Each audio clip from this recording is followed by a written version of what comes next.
The Carolina Panthers have four major problems on their offensive line, and one of them is figuring out what to do with the contracts of Austin Corbett and Taylor Moton. We'll break it all down right here on Locked On Panthers. You are Locked On Panthers, your daily Carolina Panthers podcast.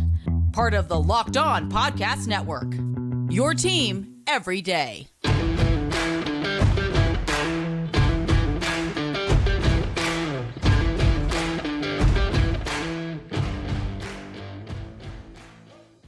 Welcome into another edition of the Locked On Panthers podcast, a part of the Locked On Podcast Network. I'm your host, as always, Julian Council, talking Carolina Panthers with you every Monday, Tuesday, Wednesday, Thursday, and Friday. Your team every day. That's our motto here on the Locked On Podcast Network. Subscribe or follow the show for free on YouTube or wherever you listen to your favorite podcast. And be sure to follow me, Julian Council, on Twitter at Julian Council, where on Fridays throughout the offseason, I'll be answering your weekly Friday mailbag questions right here on the show, either at me or DM me. But first, follow me over on Twitter at Julian Council to get your questions in for this week's edition of the weekly Friday mailbag right here on Locked On Panthers. Today's episode of Locked On Panthers is brought to you by LinkedIn. LinkedIn Jobs helps you find a qualified candidate you want to talk to faster. Post your job for free at linkedin.com/LockedOnNFL. That's linkedin.com/LockedOnNFL to post your job for free. Terms and conditions apply. We continue today our series of how the Carolina Panthers can fix their offensive line this offseason. I am highlighting four major problems. The first problem, chief among them, is the Ike Ekwonu problem at left tackle. We talked about that a couple of weeks ago. Then the Carolina Panthers had some, head coaching hirings and general manager hirings that we had to go discuss in depth before getting back to this. Throughout the month of February, as we lead into March, get closer to the new league year, free agency, I want to spend some time looking at the Carolina Panthers roster, specific position groups, and some of the answers and really the questions that need answers that are there for every single one of those groups. And this one right now, the offensive line, is one of the biggest concerns, if not the biggest concern for the Carolina Panthers heading into the offseason. As, okay, Bryce Young didn't play well this past season. Why is that? Didn't have a consistent running game. Why is that? The offensive line didn't do a good job blocking. The offensive line also didn't do a great job protecting Bryce Young. So the wide receiver talent, lack thereof, they weren't getting open. We understand that. But it's not like Bryce Young was given that much time to have success. This is a line of scrimmage game. If you cannot win up front with an offensive line, with a defensive line in the NFL, you don't have a shot in hell. That's why the Carolina Panthers, one of the reasons why the Carolina Panthers went 2-15 this past season, and why we're sitting here taking some time today and the next couple of days to discuss how to fix the Carolina Panthers offensive line. So issue number one, the Taylor Moton left tackle issue. Issue number two, what are you going to do about Austin Corbett and Taylor Moton's contracts? And those two players, when healthy, are by far the best two offensive linemen for the Carolina Panthers. So looking at the individual players, they're not an issue, but looking at the numbers, that is an issue. The Carolina Panthers currently, according to overthecap.com, are projected to have $28.5 million in salary cap space, and all of that could be gone in a blink of an eye if the Panthers are not able to agree to a long-term deal with Brian Burns and have to slap the franchise tag on him, which would take $21.9 million of that. So about $6 million would be left for the Carolina Panthers before they made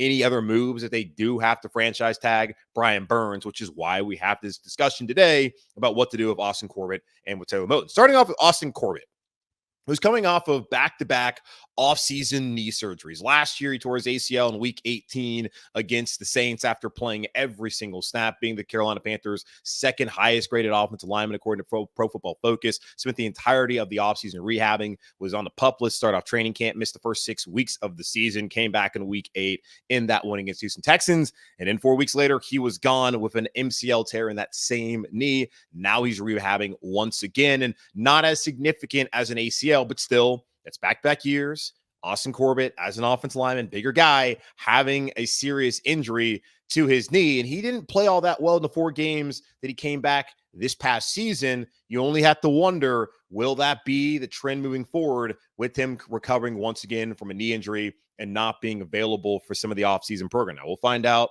with the MCL not being as serious as the ACL if he's able to go. Well, it's only February right now. It's very possible once they get out there on the field for OTAs in March and get down to mandatory minicamp in June, that Austin Corbett could be a part of those activities for the Carolina Panthers, could be full go once you get to training camp here in Charlotte, no longer down in Spartanburg. We'll see if that will be the case. But looking at his contract right now, if the Carolina Panthers want, and he has a $10 million cap hit, which is fifth among the Carolina Panthers players heading into 2024. If the Carolina Panthers wanted to release or trade Austin Corbett pre-June 1, they would have a dead cap hit of $11.6 million this season, and they would not save any cap. In fact, they would actually lose $1.5 million. Why is that? Well, the Carolina Panthers last season, after seeing Austin Corbett play as well as he did, decided to restructure his deal. And who decided to do that? Former general manager Scott Fitterer. And it was a questionable decision at the time, knowing that Corbett was going to be recovering from an ACL all offseason. He was likely going to miss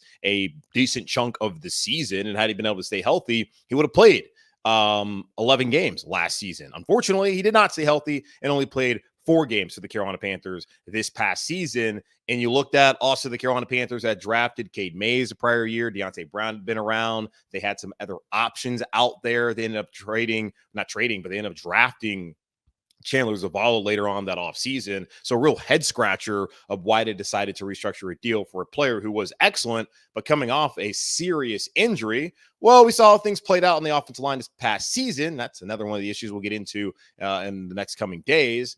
Didn't look like they had much depth there. Chandler Zavala did not play well. Cade Mays did not play all that well. You saw Calvin Throckmorton struggle. The Carolina Panthers, the depth there at the offensive guard position was not great. And when they lost Christensen and did not have Corbett, that only made matters worse. If you look at his contract post-June 1, though, the Carolina Panthers do have some flexibility there. They would be able to split the dead cap hit. It'd be $3.8 million in 2024, $7.7 million in 2025, and they would save $6.2 million against the salary cap in the 2024 season. But they would not be able to make a couple of those moves that they would like to make until post-June 1. Understand that.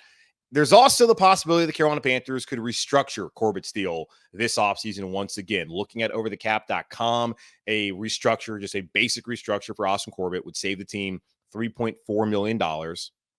But they have to think about, do you want to keep kicking the can down the road for a team that is unlikely to be that competitive in 2024? It's always possible because of the NFC South. The big reason why Panther fans believe the team had a chance to win a division this past season was, of course, looking at what they were able to do in those 12 games of Steve Wilkes, but also looking around them in the neighborhood that they live in the NFC South, thinking, okay, we have a chance. It wasn't necessarily about, oh, this player, that player.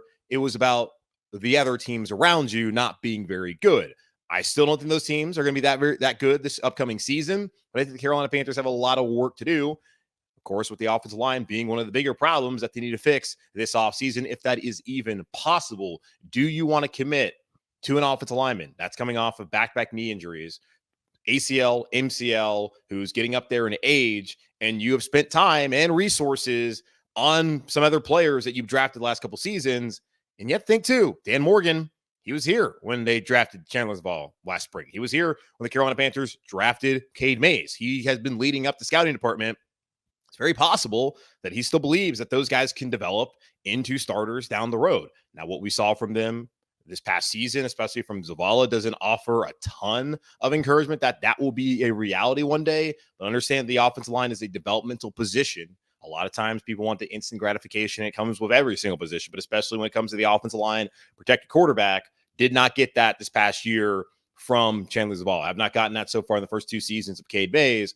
Who's to say, though, that, hey, a lot of times people say the biggest leap is from your second year to your third year. It's possible Cade Mays makes that leap, and he could step in there at a right guard position that he played much better in. Oh, actually, I think it was left guard he actually played better in last year when having to fill in. So that's just something to think about.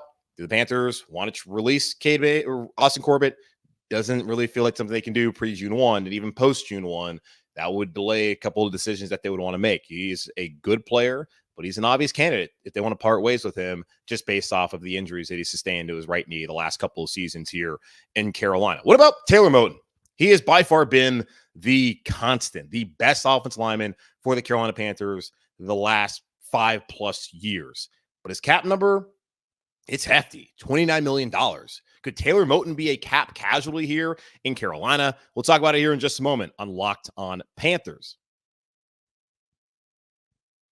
When you're hiring for your small business, you want to find quality professionals that are right for the role. That's why you have to check out LinkedIn Jobs. LinkedIn Jobs has the tools to help you find the right professionals for your team faster and for free. LinkedIn isn't just another job board. LinkedIn has a vast network of more than 1 billion professionals, which makes it the best place to hire. It gives you access to professionals you can't find anywhere else. LinkedIn does all that while making the process easy and intuitive. Hiring is easy when you have that many quality candidates. So easy, in fact, that 86% of small businesses get a qualified candidate within 24 hours. Post your job for free at linkedin.com/LockedOnNFL. That's linkedin.com/LockedOnNFL to post your job for free. Terms and conditions apply. Happy Super Bowl to all who celebrate from FanDuel, America's #1 sportsbook. If you're like me, Super Bowl Sunday is all about scoring the best seat on the couch, grabbing your favorite football snacks, and placing some super bets. What I love most about the Super Bowl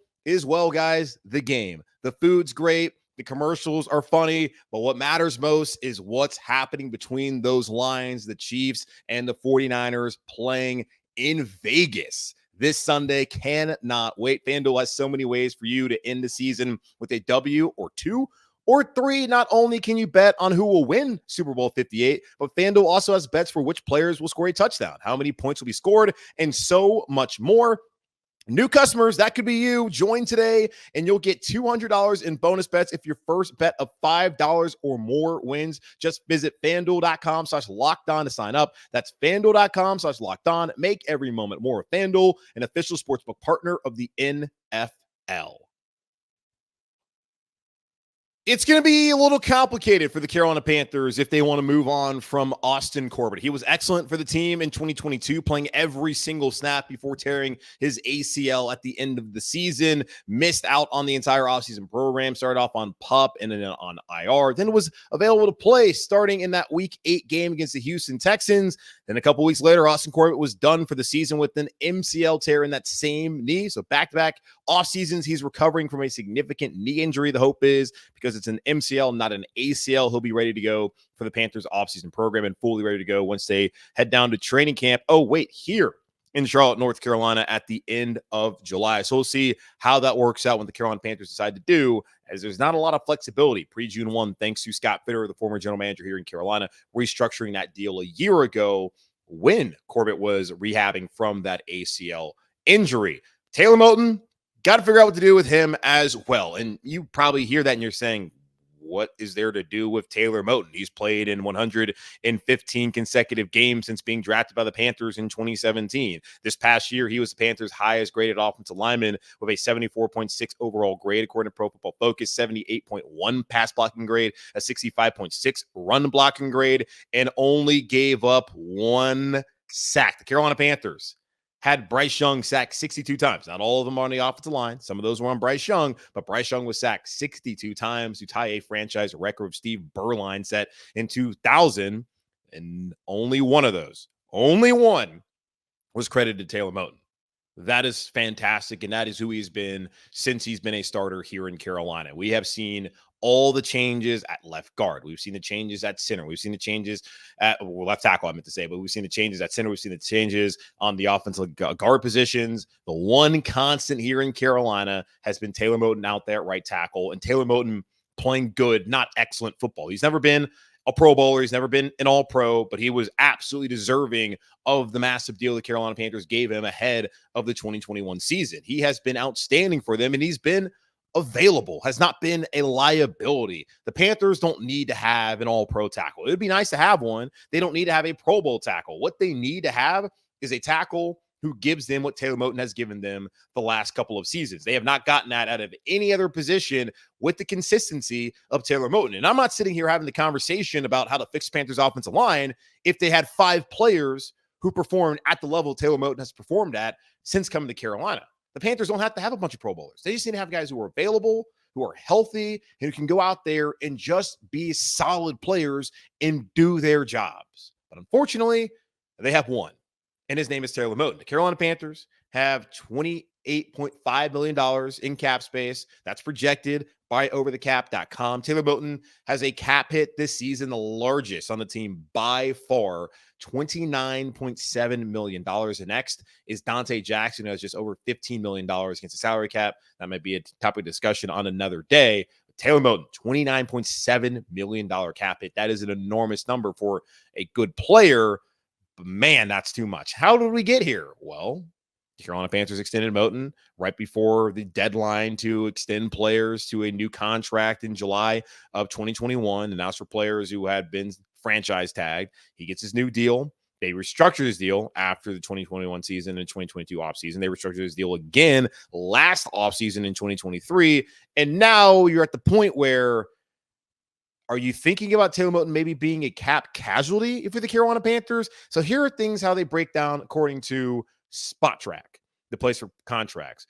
If the Panthers want to cut or trade Taylor Moton pre-June 1, they would have to take on a $24.4 million dead cap hit in 2024. But they would save $5.2 million. Is that $5.2 million enough for you to want to part ways with Moton and have someone else start at right tackle next season? Or the Panthers have this option post June 1 where they want to cut or trade Taylor Moton. They can split the dead cap hit. It'll be $12.2 million in 24, then again, $12.2 in 2025, and they would save $17.4 million in 2024, but that's post June 1. That could open up the Panthers to be in the market for whatever players may be available at that point in time. But understand that the most of the money in free agency is spent in March. Like, that's when the big deals are made. We have seen there have been players like Odell Beckham Jr. and DeAndre Hopkins over the last couple seasons that have waited. A lot of the aging veterans typically wait until really training camp's already gone, and then they're deciding to sign a deal. We saw it with Justin Houston last year. They don't want to sit there. They want to go to the office program. They just want to come in, play football, and not have to do all the other work. That could be a possibility for the Panthers if there's someone like that out there who they think fits them and they could have the money to sign them. That still is going to put the Panthers in position, though, where they're going to have to figure out what they're going to do at tackle if they're not going to have Taylor Moton here. Now, there's another option. You think about it, pre-June 1, only saving $5 million. If you cut them, you have $24 million in dead cap, which is what's going to be on your salary cap this season. And then you don't have Taylor Moton. That doesn't really feel like a possibility. The Panthers could once again restructure his deal. That would clear up $8.1 million. And I would think that right now, that is maybe not the preferred option, but it's one of the top options for the Carolina Panthers. Moton is 30 this season, and he's never been a Pro Bowler or All-Pros, we know, but he has not shown many signs, if any at all, of slowing down. He is still reliable. I would think that the Panthers would welcome restructuring again. Now, it's not ideal to keep kicking the can down the road when it comes to these contracts and what to do with these players, and that they keep basically doing the restructures and it hasn't yielded them much of any positive results outside of a 7-10 season in 2022. The rest of it's just been 5-win seasons, and we know this past year was a 2-win season. But you can't really, I don't think you sit there. Can you? And I'm someone who says you just got to eat the money at some point in time. Do you want to have to eat 29 mil, or are you going to restructure for a player who you probably want to keep building around? And I think Dan Morgan, and it's not necessarily it's not really only on him. Brent Tillis, talked about him yesterday, some of the key decisions he has, and this was one of them coming up here before getting into free agency. What exactly do you want to do with some of these contracts, some of these players who are free agents? You want to get a deal done now, or are you going to wait, let them test the market, and maybe put yourself in a precarious cap situation once the new league year starts in 2024? It's going to be really important to see what Brent Tillis is going to do with both Corbett and with Moton, especially Moton with that level of a cap hit, that number. That is an albatross number for the Carolina Panthers that they got to kind of figure out. But that's a player I would think that you want to keep around to be your franchise right tackle, because he's like 115 straight games, man. 115 straight games. That is a guy that you want here protecting Bryce Young. Now, can the Panthers afford to get rid of either one of these players after seeing the regression from Ike Ekwonu, seeing Bradley Bozeman not play well as he had 7 different left guards and 8 different right guards next to him all season long? And there's still questions about Corbett. And of course, there's questions about Brady Christensen. Can they afford to part ways of either Taylor Moton or Austin Corbett? We'll talk about that here in just a moment on Locked On Panthers. Whenever the game clock stops, that's time to order in with DoorDash. Order pizza, wings, soda, burgers, or even just buns on DoorDash and get it all delivered without missing the game. Score football season's best deals on groceries, restaurants, retail, and more. All of your favorite restaurants and stores from retail to grocery are on the app so you can shop everything you need to get game day ready. Stock up on your favorite appetizers and order all your tailgate gear on DoorDash. Then get ready to watch your team win. And with the big game, the Super Bowl going on Sunday, it's going to be a big day for DoorDash. And one of my favorites locally here is Hawthorne's. Go get some pizza, go get some wings, and you'll be set for your Super Bowl party. Get 50% off up to $10 value when you spend $15 or more on your first order when you download the DoorDash app and enter code LOCK23. Subject to change, terms apply. That's 50% off up to a $10 value when you spend $15 or more on your first order when you download the DoorDash app and enter code LOCK23. Subject to change, terms apply. Passion, drive, and patience. What brings home the winning trophy is also what keeps your ride or die alive. eBay Motors has everything you need to maintain your vehicle and level it up to peak performance, from superchargers, roof racks, exhaust kits, LED headlights, and more. Whether you're into speed, power, or style, eBay Motors has got you covered. With over 122 million parts for your number one ride or die, you'll always find exactly what you're looking for. And with eBay Guaranteed Fit, your part is guaranteed to fit your ride every time or your money back. Because of eBay Motors, you're burning rubber, not cash. With all the parts you need at the prices you want, it's easy to turn your car into the MVP and bring home that win. Keep your ride or die alive at ebaymotors.com. Eligible items only. Exclusions apply. eBay Guaranteed Fit, only available to U.S. customers.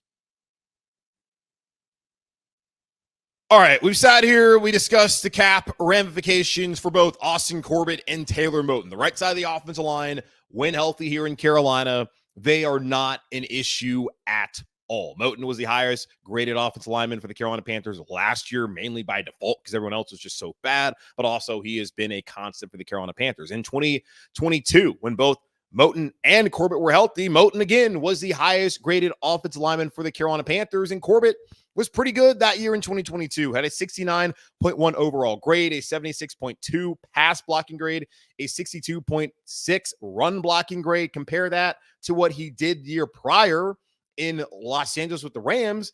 All of those numbers were better than his final year in LA, outside of the run blocking grade, which is a 67.4 in 2021, compared again to the 62.6 that he had in 2022.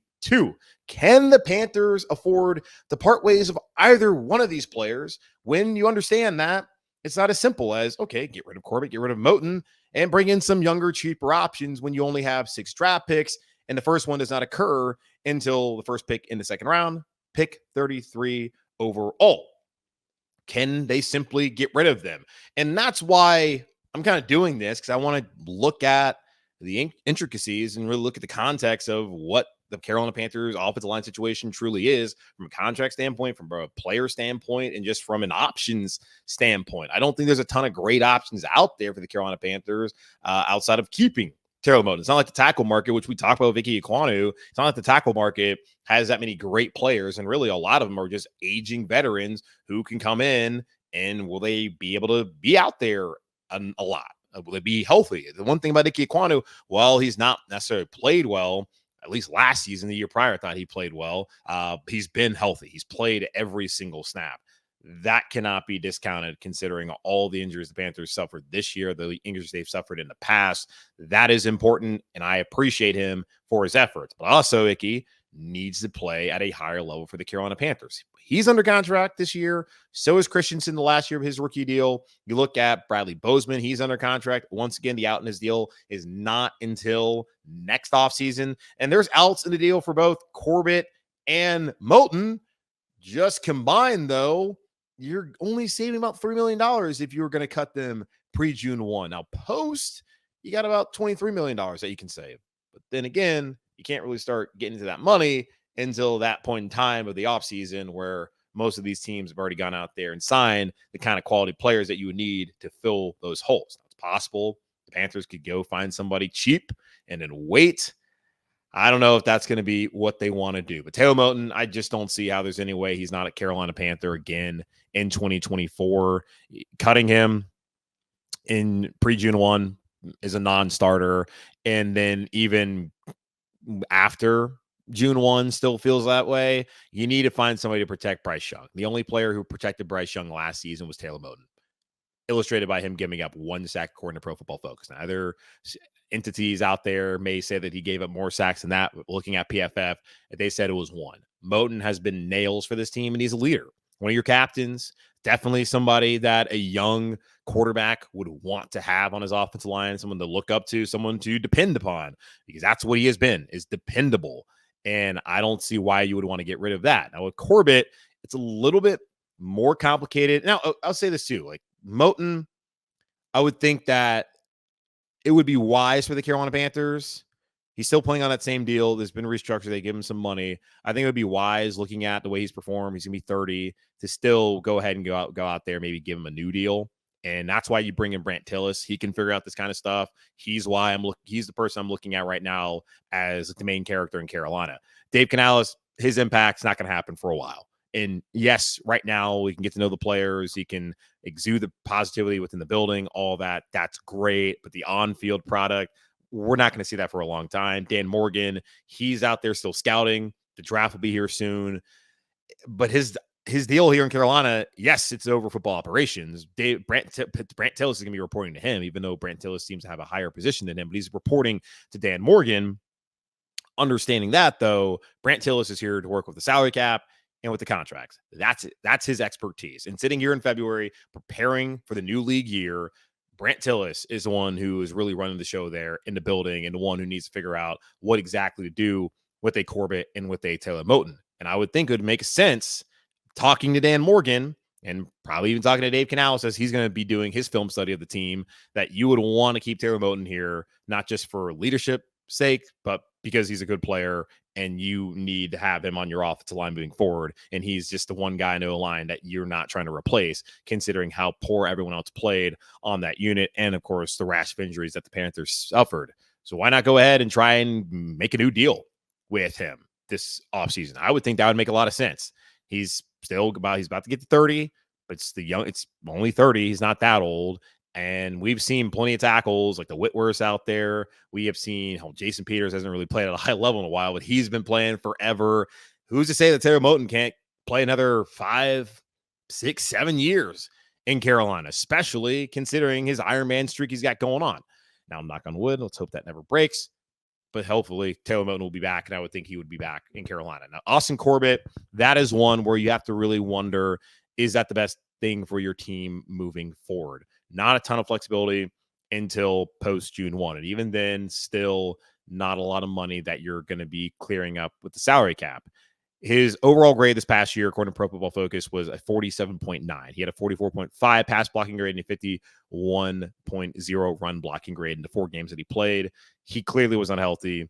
We saw that. It was obvious. And I don't fault him at all for that performance because, as I had said to y'all before, and as I had my belief, when he went down, at the time he went down, we were not going to see the same Austin Corbett that we saw in 2022 when he played all those snaps and was the second highest graded offensive lineman. And arguably, and Mike Kay from the Charlotte Observer, who's been on the show before, he's felt like he was their best offensive lineman. And I still think that he can be one of their best offensive linemen when healthy. The right side, I feel good about them. It's just the contract situations need to be figured out. And it becomes more complicated if Brian Burns is tagged and the Panthers are a little hamstrung once the new league year starts. But Corbett, I don't know if it's necessarily a complete no-brainer to keep him, but that is worth a discussion for the Carolina Panthers brass as they try to figure out what to do with his deal. The restructure, about $3 million, doesn't open up a ton of cap space. Then it also puts you in the same position you're currently in next offseason with Austin Corbett. We'll see how it works out. My thought, though, is Taylor Moton, you can't get rid of him. Austin Corbett, if you get rid of him, do you have that much faith in Cade Mays or Chandler Zavala to step up in year 2, or for Zavala, year 3 for Mays? Do you think that you can go out there and draft somebody else to be your starter at one of the guard spots? We'll see. But Brant Tillis, it's on you, buddy. Excited to see what you're able to do this offseason as the new league year approaches for the Carolina Panthers, as the Super Bowl will wrap up the season here this weekend. That's going to wrap up this edition of the Locked On Panthers podcast, part of the Locked On Podcast Network, hosted by yours truly, Julian Council. Again, y'all subscribe or follow the show for free on YouTube or wherever you listen to your favorite podcast. And be sure to follow me, Julian Council, on Twitter at Julian Council, where I will be answering your weekly Friday mailbag questions throughout the offseason, either at me or DM me, but follow me first on Twitter to get your questions in for this week's edition of the weekly Friday mailbag right here on Locked On Panthers. In the meantime, be safe, be happy, be whole. As always, keep pounding, and I'll talk to y'all on Wednesday.